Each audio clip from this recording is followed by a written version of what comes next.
नमस्कार दोस्तों, मैं हूं डॉक्टर शिल्पी चौहान और स्वागत करती हूं आपका अपने चैनल अवेयरनेस विद सक्षम पर। और आज हम चर्चा करने वाले हैं डेंटल हेल्थ पर और हमारे साथ में आज जुड़े हुई हैं डॉक्टर कुहू गौड़ जी, जो कि जनरल डेंटिस्ट हैं, BDS Mahatma Gandhi dental college Jaipur से मैम हैं। मैम, आपका हमारे चैनल पर बहुत बहुत स्वागत है। थैंक यू वेरी मच जी। जैसे कि हम स्टार्टिंग में बताए हैं कि आज हम डेंटल हेल्थ पे मैम चर्चा करेंगे। लोगों के माइंड में मैम वैसे मेंटल हेल्थ को लेके बहुत कॉन्शियस हैं, लोग अवेयर भी हो रहे हैं, लेकिन कहीं ना कहीं अपने टीथ की सुरक्षा को लेके बहुत ज़्यादा कॉन्शियस नहीं होते हैं। बच्चों की छोटे छोटे बच्चों में इतनी सारी प्रॉब्लम स्टार्टिंग से अभी आ रही हैं और मेजर इशू बन जाता है बाद में, लेकिन ये है कि इसका ऑप्शन भी नहीं बचता है। ट्रीटमेंट में काफ़ी सारा चीज़ें होती हैं, तो क्या ऐसे चीज़ें हैं जो हम स्टार्टिंग से ध्यान रखें, अपने दांतों की सुरक्षा भी कर सकें? जो चारकोल टूथपेस्ट आजकल मार्केट में है, कहते हैं कि इससे बहुत सफ़ेदी आती है। आप इसके बारे में पहले थोड़ा बताइए, ये मिथ है या रियलिटी है? देखो, एक तरीके से तो मिथ ही है, क्योंकि चारकोल जैसे सैंड पेपर होता है ना, सैंड पेपर को हम किसी भी चीज पे घिसते हैं तो वो जो चीज है वो स्मूथ हो जाती है, लेकिन वो सरफेस लेवल से ही स्मूथ होती है ना। तो वैसे ही चारकोल भी वैसे ही काम करता है। जो ऊपर के आप कॉफी पीते हो, स्मोक करते हो, चाय पीते हो, उसके जो स्टेन्स हैं वो हम चारकोल टूथपेस्ट से हटा सकते हैं। लेकिन इसका सबसे मेजर प्रॉब्लम ये है कि इसमें जो दाने होते हैं ना, वो बहुत खुरदुरे दाने होते हैं जी। इसकी वजह से जो दांतों की, अगर आप कंटिन्यूअसली इसको यूज करते रहोगे तो ऊपर की जो परत है दांतों की वो घिसना स्टार्ट हो जाएगी। जी। तो स्टार्टिंग में तो आपको रिजल्ट्स मिलेगा, है ना, क्योंकि वो सतह ऊपर की जो है वो घिस के आपको चमक दिखेगी, सफेदी दिखेगी। लेकिन धीरे धीरे ये जो है ये आपके दांतों को घिस देगा अगर आप बहुत टाइम तक यूज कर रहे हो इसको, तो और आपके दांत अल्टीमेटली खराब हो जाएंगे। जी। तो मेरा तो ये मानना है कि ये ज्यादा ना ही यूज किया जाए, क्योंकि हम जब घर पे इसको यूज करते हैं तो ना प्रेशर का हम ध्यान रखते हैं, ना कितना हमने यूज किया उसका ध्यान रखते हैं। जी। हम एक डेंटिस्ट के पास में जब अगर हमें ऐसा कुछ लगता है अपने दांतों के बारे में तो हम अपने डेंटिस्ट से सलाह ले सकते हैं। जी। मैम, जैसे ऐसे होता है कि इन्फेक्शन हो जाता है दांतों में, चाहे बच्चे के में हो चाहे बड़ों के में हो, तो हम जनरल डॉक्टर के पास जाते हैं, मेडिसिन लेते हैं। तो क्या पॉसिबल है कि मतलब एक बार अगर हो गया है इन्फेक्शन तो दोबारा नहीं होगा, कि वो एकदम खत्म हो जाता है?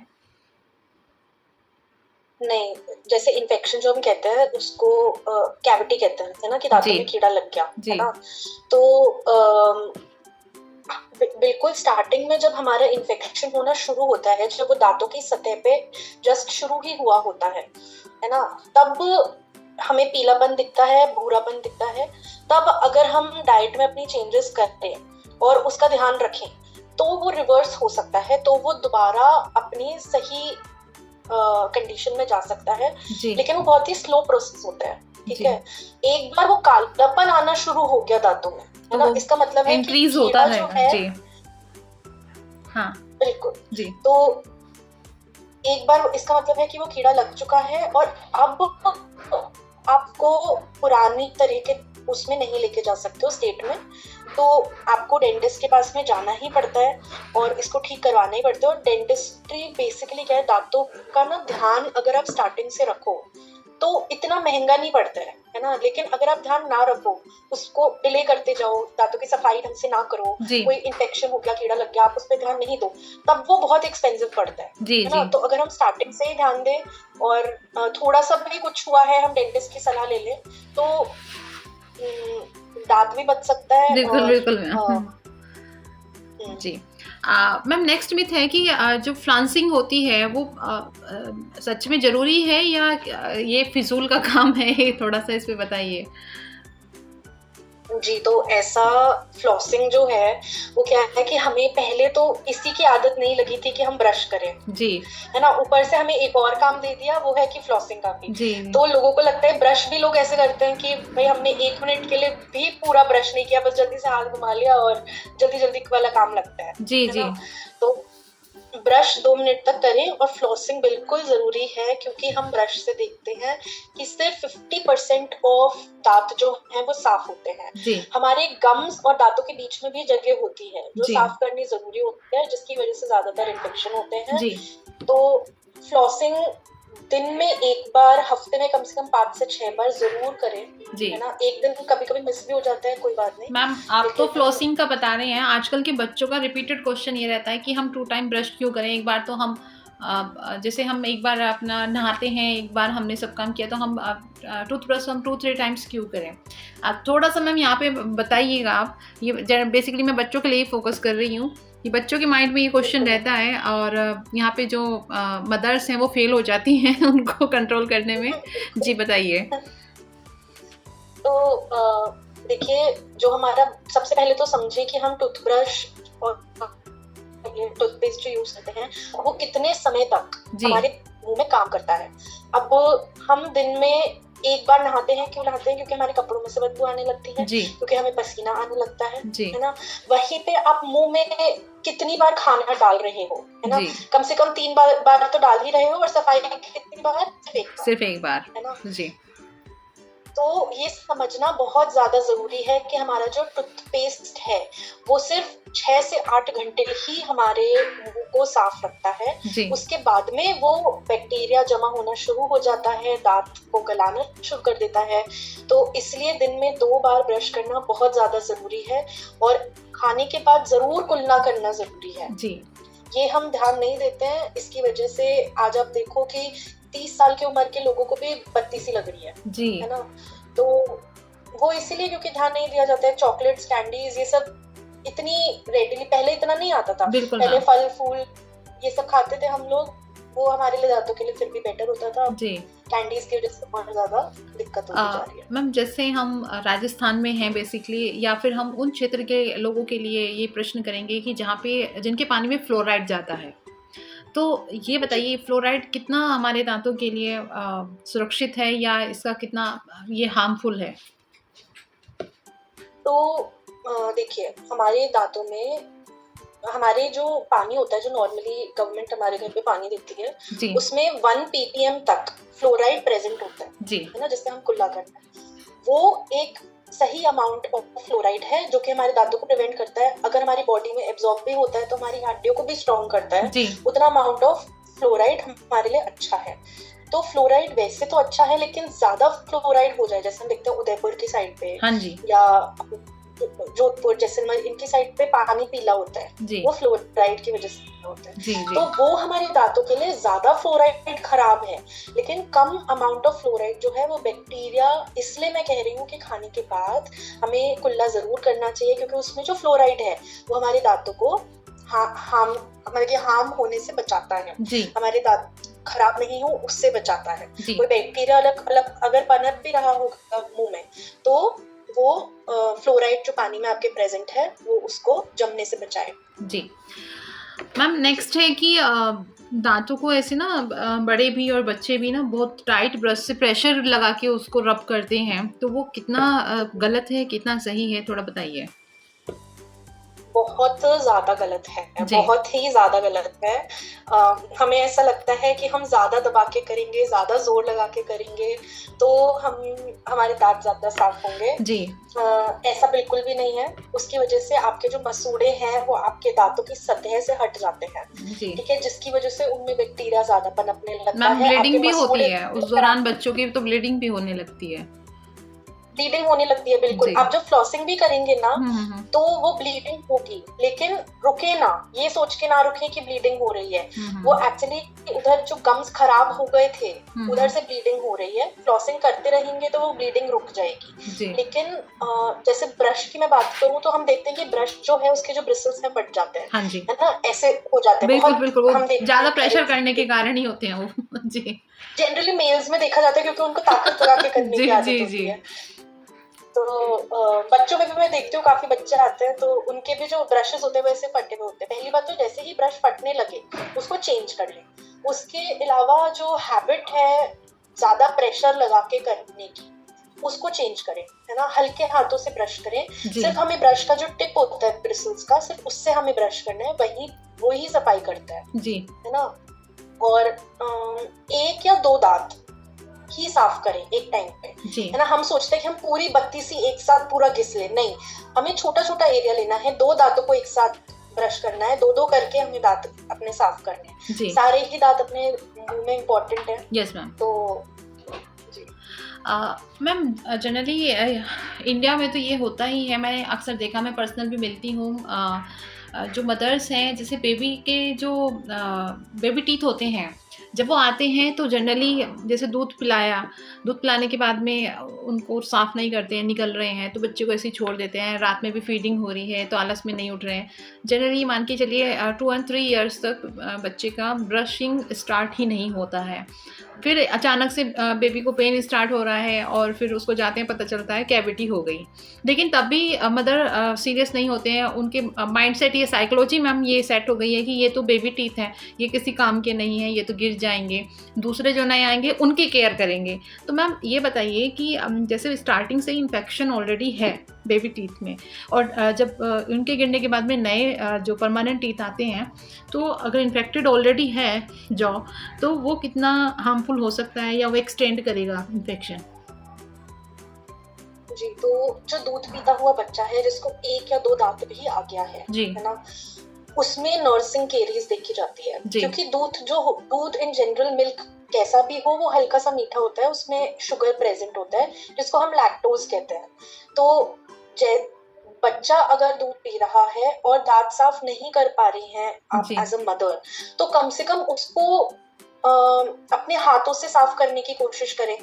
कई स्टार्टिंग में जब हम टूथपेस्ट यूज करते हैं तो बच्चा निगलता है उसको, है ना, तो आप सिर्फ नॉर्मल जो छोटा सिलिकॉन का ब्रश आता है जो कि स्पेशली दूध पीते हुए बच्चों के लिए होता है, तो वो वाला टूथब्रश यूज करें। और ये बिल्कुल सही बात नहीं है कि अगर हमारे दूध के दांतों में इन्फेक्शन हो जाए तो हमारे परमानेंट दांत जो आने वाले हैं वो खराब नहीं होते, ऐसा बिल्कुल भी सही नहीं है। क्योंकि जो दूध पीते वाले दांत होते हैं उनकी जो जड़ें होती हैं वो परमानेंट वो हमारे आने वाले दांतों से जुड़ी हुई होती है। हाँ जी, हाँ जी। नीचे से जब दांत आ रहा होता है तो उसको पुश करके आ रहा होता है जी। तो डेफिनेटली ऊपर का दांत नीचे वाले दांत के कांटेक्ट में आता है। अगर ऊपर वाला दांत खराब है तो अंदर जो नया दांत आ रहा है वो भी खराब हो जाता है, उसमें भी सड़ांध लग जाती है। तो ऐसा बिल्कुल भी ना सोचे कि ये तो दूध के दांत हैं, ये गिर जाएंगे और फिर नए दांत आएंगे, वो बिल्कुल हम उसका ध्यान रखेंगे, ऐसा नहीं होता। और स्पेशली जो मसूड़े हैं वो भी अगर आपके दांत जो है उनमें इन्फेक्शन हो गया है, मसूड़े खराब हो गए हैं, तो नए वाले दांत को सपोर्ट नहीं कर पाएंगे मसूड़े, है ना, वो नया वाला दांत हम देखेंगे कि वो ढीला होता जा रहा है।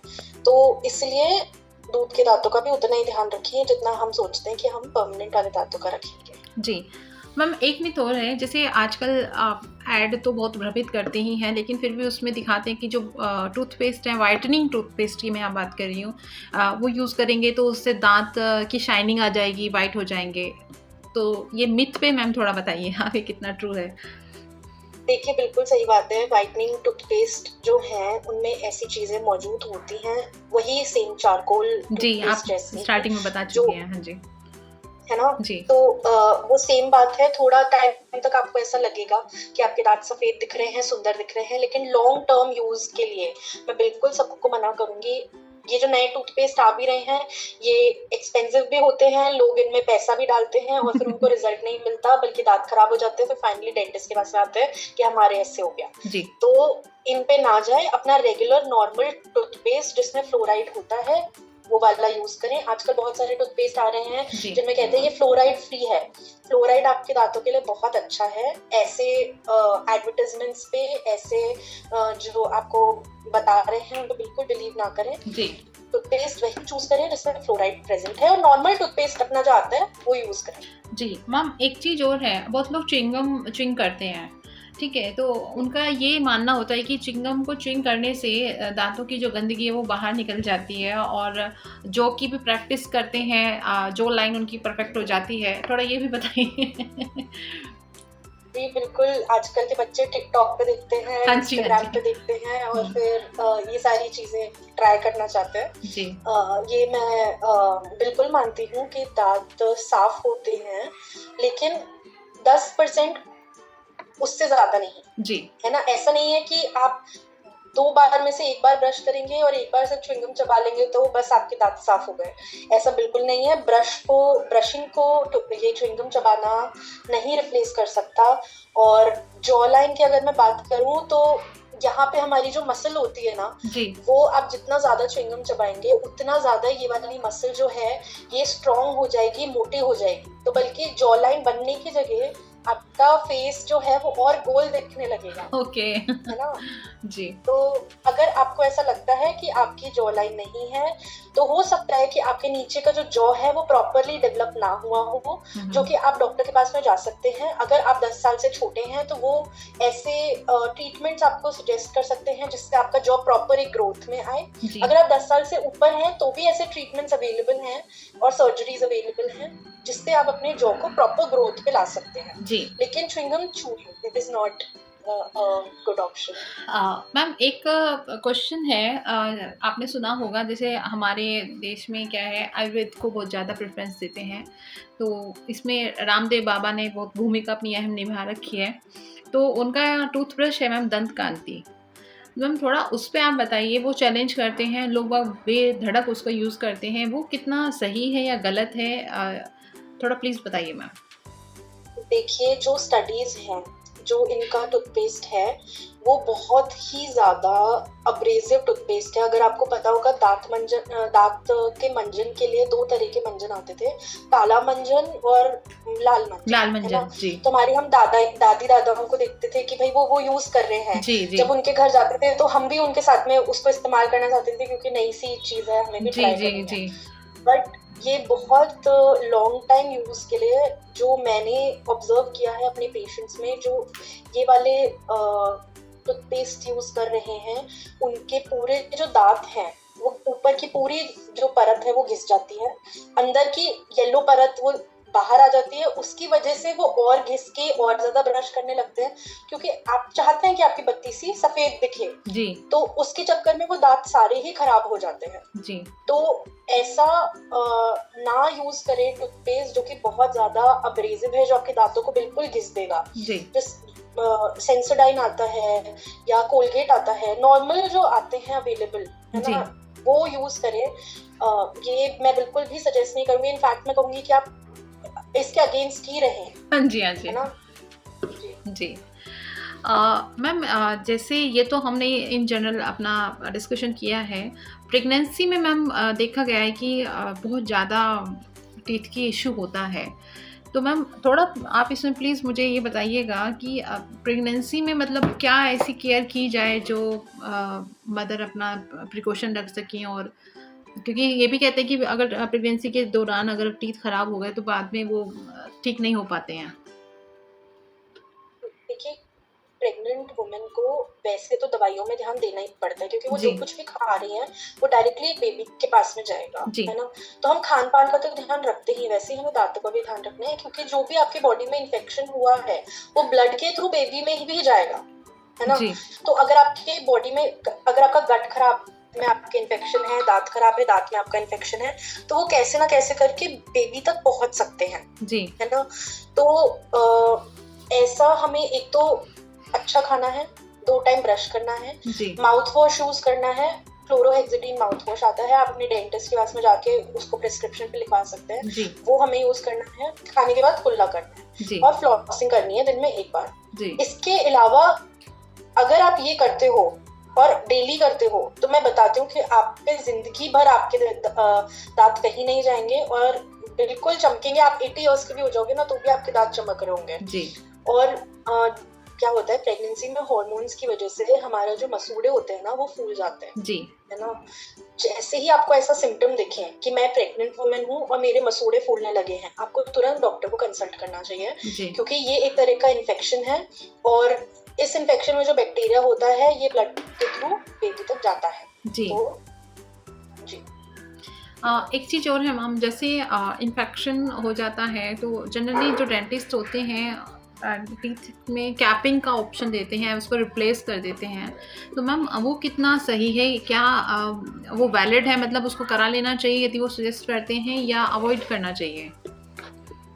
नहीं, बिल्कुल कैपिंग ज़रूर करवानी चाहिए। जी। आरसीटी अगर आपने एक बार दाँतों में करवा ली है, जी। तो आरसीटी का आप मतलब समझिए कि आपके अंदर की जो जड़ें थी, उनको साफ करके ऊपर एक टेम्परेरी मटीरियल भर दिया गया है। जी, बिल्कुल। अब अगर आप ऊपर से कैपिंग नहीं करवाएँगे, तो तो धीरे-धीरे जो वो निकल मटीरियल जाएगा। है, वो जी। निकलने लगेगा। जी। तो हम कैपिंग इसलिए करते हैं कि वो मटीरियल ना निकले और हमारे दाँत जो हैं, एज़ इट इज़ हमने जो ट्रीटमेंट करवाया है, वो सही रहे। जी। तो कैपिंग करवा लेनी चाहिए। पीछे का अगर दाँत है, तो मैं सजेस्ट करूँगी कि आप मेटल क्राउन ले सकते हो। आगे का अगर दाँत है, तो आप पीएफएम के लिए जा सकते हो। जी। ना, पीएफएम एक तरह का होता है जो सफ़ेद दिखता है। जी, जी। चलिए मैम, आज की हम चर्चा भी अभी यहीं पर अभी रोकते हैं और आज आपने अपने विचार हमारे दर्शकों के सामने रखे हैं। उम्मीद करते हैं कि हमारे दर्शक आज आपकी ये विचार सुनेंगे और अपनी लाइफ में उसको फॉलो करेंगे। और मैम, आपने अपना बहुमूल्य समय दिया, उसके लिए बहुत-बहुत धन्यवाद। जी, थैंक यू वेरी मच। मेरे को भी बहुत अच्छा लगा। मैं चाहती हूँ कि ये ज़्यादा से ज़्यादा लोग सुनें और उनको फ़ायदा हो। जी, जी। और हम लोगों से, अपने दर्शकों से ये रिक्वेस्ट भी करेंगे, अगर आपके रिलेटिव्स, फ्रेंड्स, सिबलिंग्स या आपके कोई भी आपके डियर वन यदि इस प्रॉब्लम से जूझ रहे हैं, तो आप उनके साथ में ये वीडियो ज़रूर शेयर करें ताकि वो अवेयर हो सकें और उस प्रॉब्लम का सॉल्यूशन निकाल सकें। और एक बार फिर से मैम बहुत-बहुत धन्यवाद आपका।